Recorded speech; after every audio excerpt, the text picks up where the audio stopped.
5 quick business funding tips or hacks to help you get a higher success rate on your applications. Let's dive into it.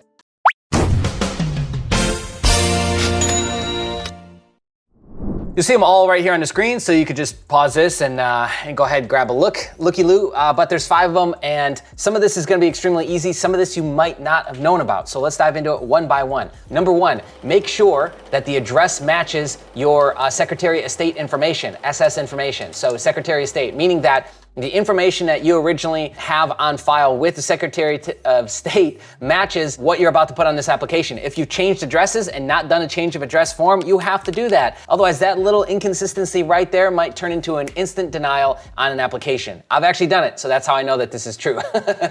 Okay, so that's an easy one. 2, make sure that the address information is up to date in your checking accounts before applying for credit cards. This is another weird one that I had happen. With Chase, actually, this is one of the reasons why I got denied for a Chase recently, because it had an old address on my information. So I logged in and then went to apply, went through the whole application funnel, and it pulled my old address and I couldn't get it to change. So I thought, okay, well, let me just submit it and then I can talk to a recon rep or something like that, my business relationship manager, and I can fix it that way. It actually didn't work. So it didn't work at all. I don't know if that's changed since then, because this was a couple months back. But needless to say, it's just a simple thing that you could do that is gonna save you a headache later. So inside your checking account, you obviously got like your accounts section, your name, your email address, your address of the business. Make sure that's all up to date. And again, that goes hand in hand with number 1. Okay, number 3.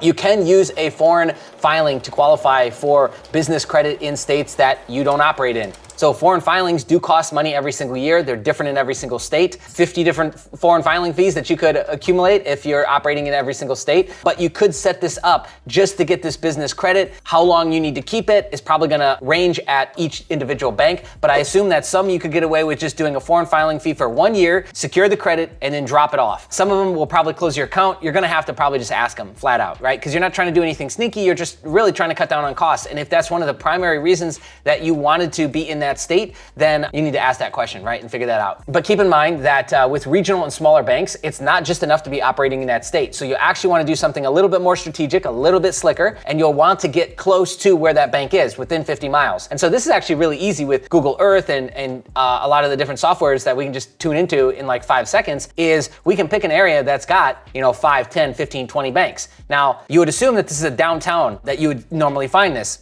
That's true, but you can also find it in a lot of suburban areas. There's kind of like, they make like a little city center inside the suburban area, and that's where you want to be. So that's where you want to try and get your address, so it's close proximity to the smaller outfitted bank, and then that satisfies them. And then there's usually no issues at all with that when it comes to application time, right? So anyways, a lot of people, they get it right with part of that, but going the extra mile is going to serve you much better, especially with the smaller banks. Cool. Number 4, make sure that your business is in good standing with the Secretary of State. This is another easy one, okay? You should be doing an annual report every single year, and you got to pay for that annual report. So if you haven't been paying for some sort of annual report, then you're going to want to check into this. You can just go to the Secretary of State website for the state that you registered in, search out your business, and see if it is in good standing. It'll tell you. This is another reason why you want to have a registered agent, because this takes care of all this for you, right? They're going to capture that mail. They're going to make sure you stay on top of these things. It's just easy. A lot of outfits like that will actually remind you every single year of your annual reports and all your annual fees that you got to pay just to keep the entity alive, right? So that's number 4. Number 5, the big one, make sure that there's no liens on the business. A lot of times people don't even realize that a lien has been put on the business. For example, with some of the PPP and EIDL loans, they actually put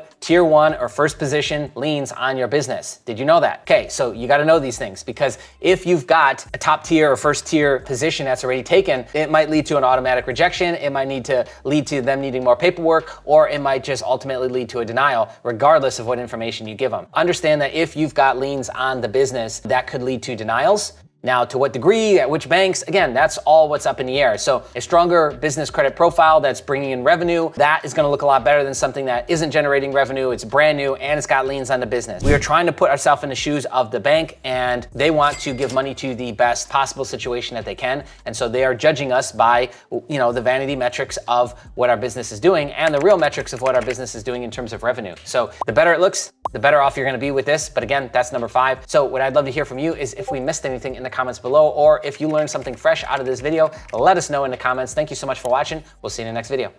Hey, you should subscribe. 60% of you are not subscribed yet. Right there. Okay, bye.